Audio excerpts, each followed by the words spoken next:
It's in crisis. I don't think anyone in this room is not aware of that. You don't have to look any farther than this morning's newspaper to see the counterpoint that we've been dealing with for years. We've been fighting over tax reform. We've been fighting over revenues. Frankly, I'm here to say the business community's been part of that problem. And when we were at the legislature, you could see as we've discussed these issues over time, lobbyists would be walking the halls supporting each of our various businesses' parochial interests, and then the next one would come in and be on the exact opposite side of the issue. And the way this group came together was a realization of that and a decision that we no longer could be part of the problem. We had to be accretive to a solution going forward, and one that was a compromise, not from any one perspective, but from the totality. We've done that. We've been in contact with the executive branch, leadership in both houses, in both parties of both houses. We've got a revenue problem and we've got a reform problem, both, not one or the other. And we can't accept waste and fraud. If you look at polling, the people are right. We cannot accept waste and fraud in state government. That's unacceptable. State government must operate responsibly. Our legislators, our administration, government in general has to be held accountable. And the reforms that you'll read about in your summaries will talk about things that we need to do to enforce governance and improve accountability for the revenues and for the operation of government. There's a sequence to this. These reforms take time. And in fact, many of the reforms you'll see in your summary require constitutional revisions.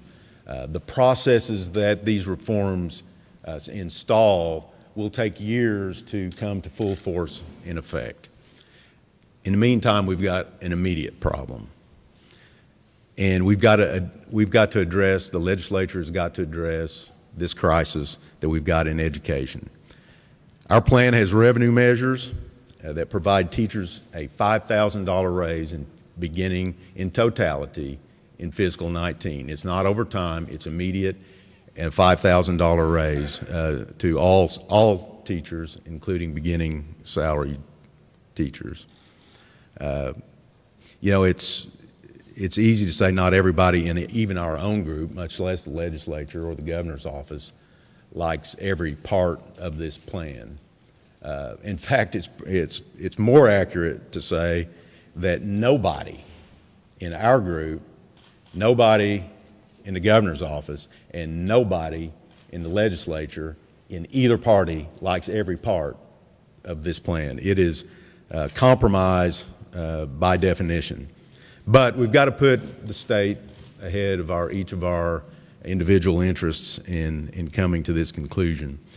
And since there isn't anybody that supports everything in this plan, it's easy, very easy to get to no. It's very easy for any one of the constituencies of this state to get to a no. But we need a courageous path to yes. And that means compromise. We're Oklahomans. Our businesses are here because we live here. We're here by choice, and we want to solve this state's problems. We want to get this done for Oklahoma. If we pass this plan, well, let me back up a second. You know, in work through chambers of commerce, you deal with economic development consultants, and it's all about where your state, where your city is on a list of things that are important to industry that is considering a move potentially to Oklahoma.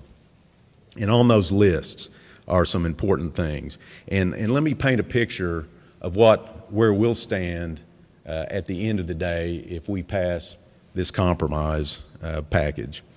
Our property taxes will still remain amongst the lowest in the country. Our income tax rate will remain competitive at 5%. Our budget will be balanced in a responsible, reasonable manner. Gross production tax will be competitive with other oil-producing states, plus the one narrative that is killing us in economic development, our uncompetitive teacher salaries will move very close to the regional average. We will be better off for business and recruiting new business and growing business if we pass this package. We can't wait any longer. It's time to step up. The time is now, and that's what we're here to talk about, and we'll look forward to taking your questions. Right now, I'd like Tucker Link to come up.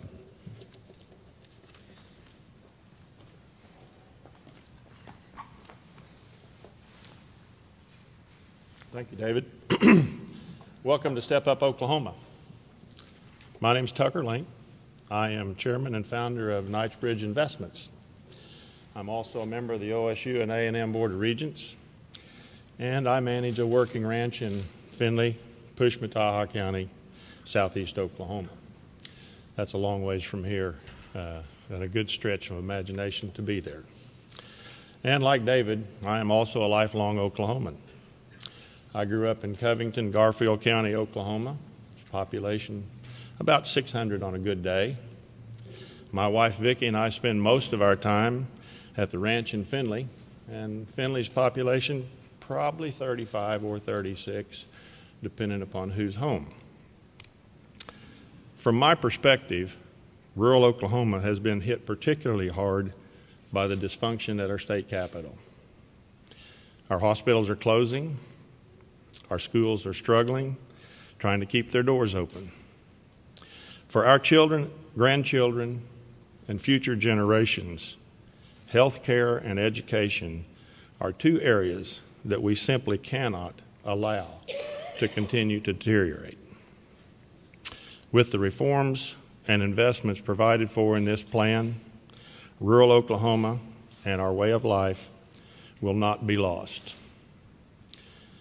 And while many of these reforms require constitutional changes, as David mentions, and takes time, we believe they need to be on the table and they need to be acted on.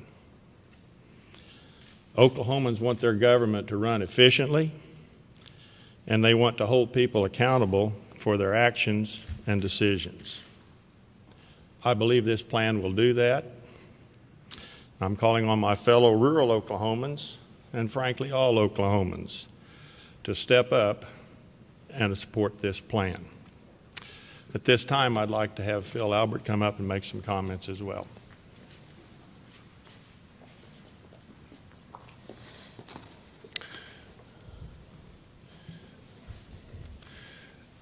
Thank you, Tucker. My name is Phil Albert. I am president of Pelco Structural. We're based in Claremore, Oklahoma. We're an Oklahoma manufacturing company. We specialize in custom steel structures, and we build steel structures. We design, manufacture, and deliver from our location in Oklahoma for a variety of applications, including clean, renewable energy. I'm also a member of the OU Board of Regents, and I've been an active supporter in Oklahoma's K-12 schools. And I'm really tired about all of the talk about providing Oklahoma teachers with a meaningful raise but never doing anything. Education is the key to building a better and stronger Oklahoma. Teachers are the difference makers. They're our secret sauce. To attract and retain fine teachers, we must compensate them adequately, and this plan does that. This plan, while not perfect, will raise $800 million, with over $250 million to support teacher pay raises and the remainder to support core services. As we all know, Oklahoma has great energy resources, oil and gas and wind. This plan includes raising revenue from energy, from all energy. That's fair. Not everyone in this organization, nor everyone who will look at this plan, will agree with all the elements of the plan, but when you look at it in its totality, it makes sense. Everyone has a stake in the success and the future of the state of Oklahoma, I'm calling on all industries, all businesses to step up and be a part of this solution.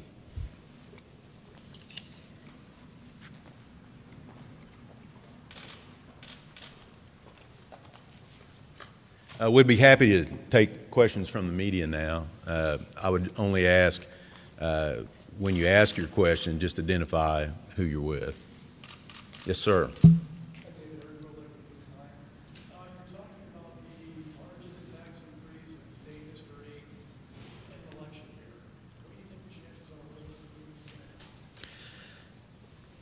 I don't want to be realistic. I want to be idealistic. And I do think there's a core at the legislature, and really all legislators. They want to fix this problem. There are political problems with this, sure. We're going to have to overcome a lot of objections to get to yes. Having said that, I am optimistic. We didn't just start this with a press conference. We've been talking with leaders in both houses and the executive branch, and they want something to happen. Can we guarantee it? No. Will it be a tough vote? Yes. Will there be a vote? Yes. Yes, ma'am.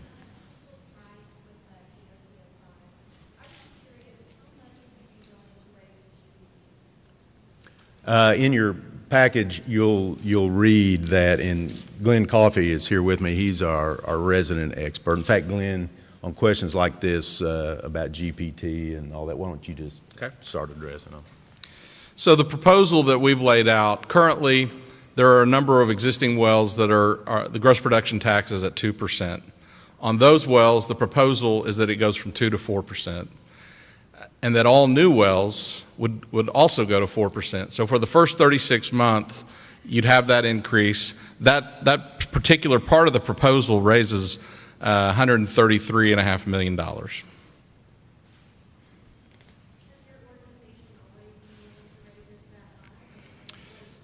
Well, this is not an organization. This is a organic grassroots conversation that started almost spontaneously across the state from a lot of different people, and so it's not an organized group in that sense. And so there isn't past positions. This is a group of people that have come together with a proposal, and that's what this proposal is. And I might address that maybe redundantly by saying no. No, when it was only gross production tax that was on the table, of course not. But the point is, when everybody else, all other businesses began to participate and everybody else was putting something on the table, then compromise came together, and that's how we got to yes. So is this being pitched as an omnibus plan, or is this being pitched as you can kind of take and think what you like and don't like the legislature? And I'll let Glenn speak to the inside baseball of the legislature, but it's got to be what it is. And the reason for that is that every little piece of this, every little detail you read in your summary is there for a reason and was there as a trade-off, and there was lots of compromise that went into this proposal. So if you begin to pull out even the smallest piece of it, there's going to be an opposite and equal reaction, and the whole thing begins to fall apart. By definition, a compromise. Every single piece of this has been negotiated for quite a period of time. Really, in some cases, really, frankly, years. Glenn. Yeah, I mean, it can't be accomplished in a single bill. And as David said, this is an agreement that the group supports the whole package, but it will happen in stages. Some of it, the revenue portion, would have to occur during the upcoming special session. Other parts of it would have to be during the regular session. Ultimately, if it's placed on the ballot during regular session, the people would decide on a number of these reform proposals. So, but the group stands behind the proposal as a whole.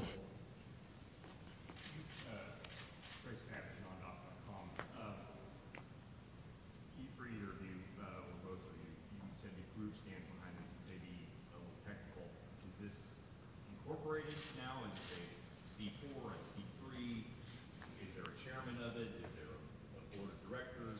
At least we have there's a website that your release has a link to that is going to tell more information, just for logistical purposes to fund the website and those sort of things. An LLC was created. I honestly don't know who the officers are of it at this point, because this has been a consensus building exercise. Having an opinion, having an opinion and expressing it to the legislature is one thing. Is this group either prepared as a group or even specifically with you, Mr. Brendel, to condition your support of lawmakers based on their willingness to accept this plan? I don't know that I would say it's a quid pro quo quite, so don't hear me say that. But I mean, that's how democracy works. You support the people that you think are helping the state. So I would hope we all would do that. All I'm saying is we will do so with a less parochial lens than we did going forward. Are you prepared to raise money as a political activity? Let me say that this group is singularly focused on getting this proposal passed through these next two, both the special and the regular legislative session. And 100% of its energy and activity is focused on that. But I will say, I think of myself in some ways as a narrator. I can tell you what I've seen and what I've heard from the participants. This group is not going to go away. This group is committed to asking Oklahoma and Oklahomans to step up and change things. And so it's going to continue to do whatever it deems necessary to accomplish those goals. But right now, its singular focus is to pass this plan. And I might even maybe change the focus a little bit. You talk about what are we going to do if this doesn't happen. What kind of stick, in effect, is the implication that we've got. I'd rather look at it as a carrot. Healthcare, higher ed aren't specifically in this plan, but I've gotten more calls from college presidents, administrators, healthcare officials, because balancing this budget in a realistic accounting and responsible fashion, truly balancing this budget, puts us all in a position that we can have business as usual, a more responsible way going forward. Can you imagine if we pass this in the special session, what the next regular session looks like? We're talking about what do we do with the growth revenues? Things we hadn't talked about in years. So the people that aren't even directly impacted by this compromise are extraordinarily supportive because they see what it does for the state going forward. And I just want to add one additional thing. As conversations have taken place with those legislators, it hasn't been about you better do this or else. What I've heard the communication be is we want to partner with you and help you. It's been a very positive, focused conversation. And what I've heard the legislators say in response is we welcome the opportunity to roll up our sleeves and get to work with you. They've had a difficult job. They're exhausted from this last year and the difficult decisions that are having to be made. And this is an effort to partner alongside the legislature. It's not coming with prejudgments or notions or trying to beat anybody up. It's trying to be about solutions and working with them. And they've responded favorably so far, and I expect that they will continue to.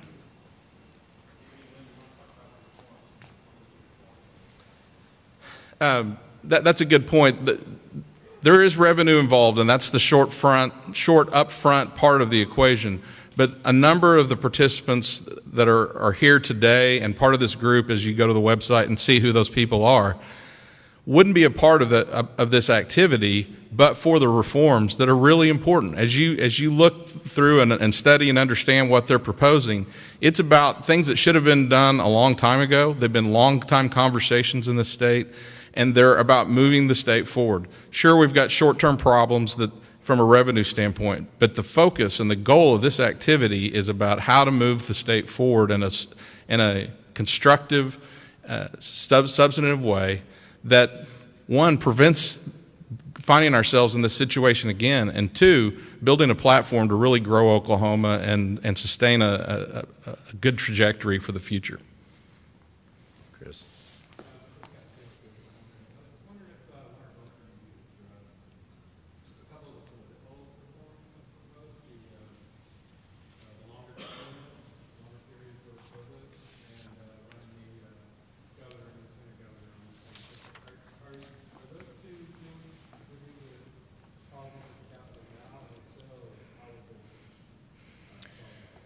You know, I was a proponent of term limits. You could argue that I benefited in growing a majority from term limits. And we can debate, it's a very popular concept, or has been in the past, but I don't think anybody can argue with the fact that term limits has created a new set of issues that need to be addressed. And so there needs to be a conversation and a debate about what term limits means going forward. Any proposal, and this group, what this group is talking about, would not apply to existing or former legislators. It would be on a going forward basis. Should it be a longer period? 16 or 20 years is what the group has thrown out. But there needs to be a conversation, and ultimately the voters would have to decide what they want to do on that. And that's the proposal. The proposal as it relates to the governor, the lieutenant governor running as a ticket, it's about collaboration and cooperation and a partnership. It makes sense, especially in a year where you don't have a governor who's running for re-election, and this obviously would apply after this governor's race. If the public agrees with that concept, why wouldn't we have a governor and a lieutenant governor, just like the president and the vice president, work together to move a governor's agenda forward? We have a very weak governor system. I think there's an acknowledgement that we need to make some reforms in the executive branch to make it more effective, and this is one that is being proposed.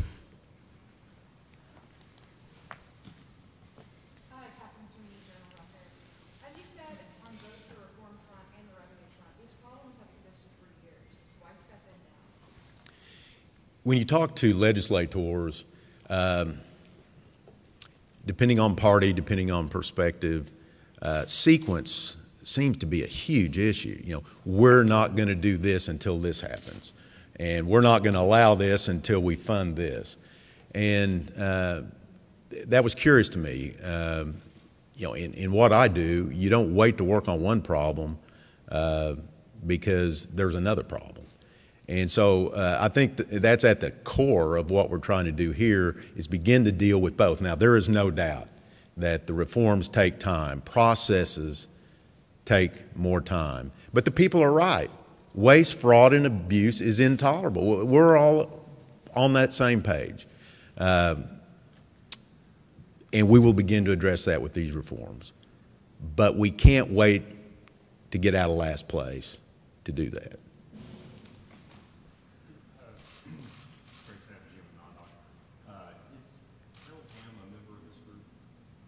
Yes.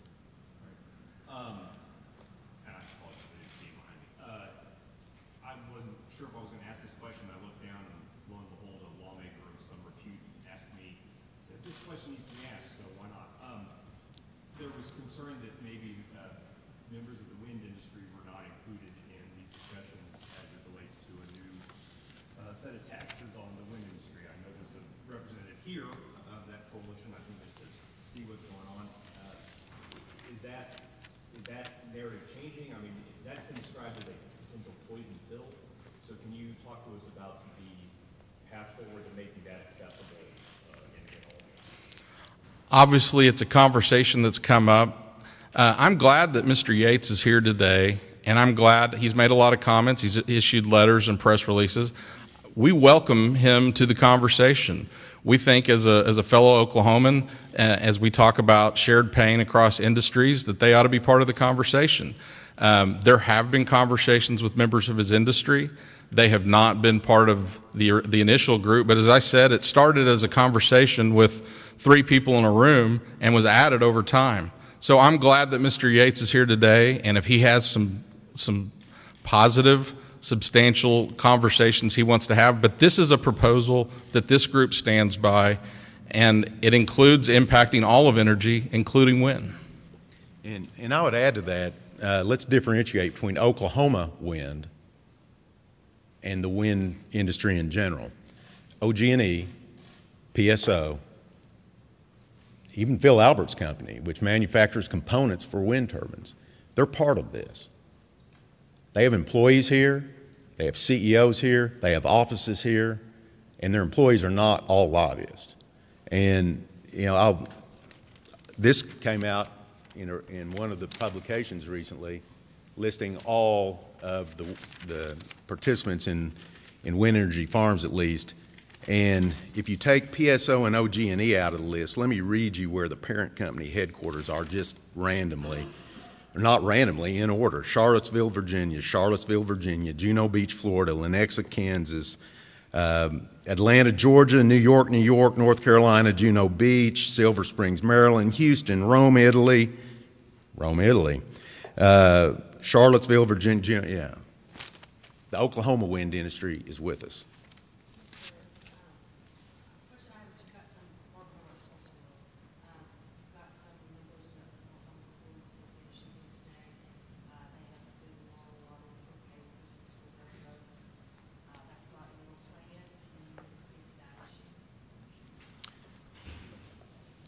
Higher ed's not in the plan. Healthcare is not directly in the plan. Public employee raises are not in the plan. We don't deny the issue. We had to come up with a compromise that, as has been noted in almost every question, is going to be tough as is. And the way we hope to be addressing that question is by dealing with the structural deficit, by diversifying the sources of revenue, and by balancing this budget and taking care of the teacher pay issue to a large extent. What we've got in the regular sessions and sessions to come is the ability for the legislature to deal with issues like higher ed, health care, public employee pay, because we're not going to be continually moving cash around to somehow, with smoke and mirrors, cover a $500 million deficit. So we think indirectly we're putting those sorts of issues in a place where they can succeed in the regular session. So about the genesis of this group, you mentioned 3 members started. Who are those people? I wasn't there, so I don't know who the original ones are, but you can see a number of them are present today. Mr. Rainbow, I don't know if you want to add comment on that. No, I talked about it a little bit. I mean, we see each other, we talk at various and sundry things, and you know, we know when we're on opposite sides of an issue. I mean, we saw where our own personal friends were on some of the things that have come up in the legislature over the last couple of years, and we realize we're part of the problem.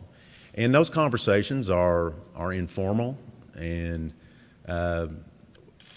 you know, we're realists. We realize that industry's contributed to the dissension here, and so you know, one conversation turned into 2, and it just spread. I mean, we're from Oklahoma.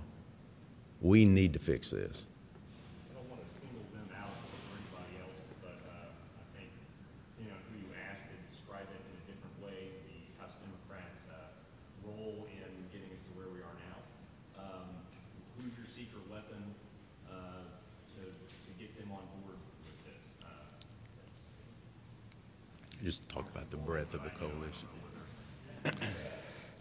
You know, I think there's 149 members, and every single one of their votes matters, and the coalition has understood that from the beginning, and that's why I can tell you that the conversation has been taking place with all 4 caucuses in that building: House Republican and Democrats, Senate Republican and Democrats. It's been taking place with the governor's office. All of them are important, and this group doesn't want to take any particular vote for granted, and we're not giving up on the opportunity to make the case to each and every one of them.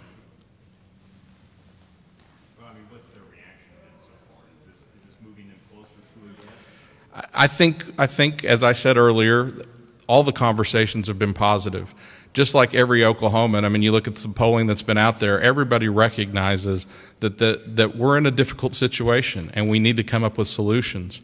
And everybody is coming to the table in good faith to try and come up with solutions that the people they represent and the conversations they're having in coffee shops and on the street and when they're knocking doors and they're running for office, that are important to those people, and they're approaching it in a good faith manner.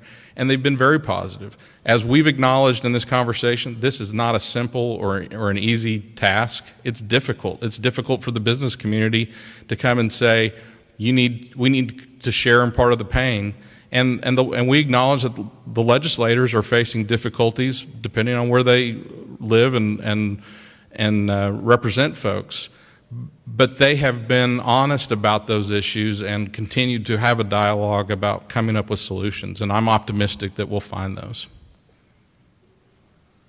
What are the steps taken in the past to shield the state budget from economic boom and loss?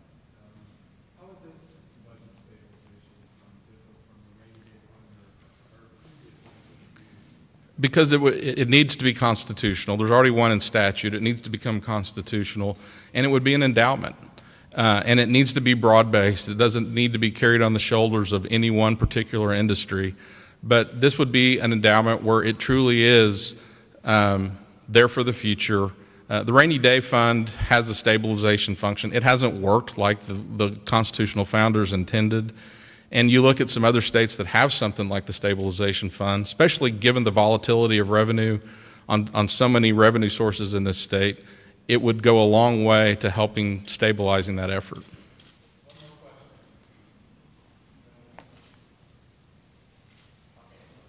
Thanks. Thank you for being with us this morning. Oops.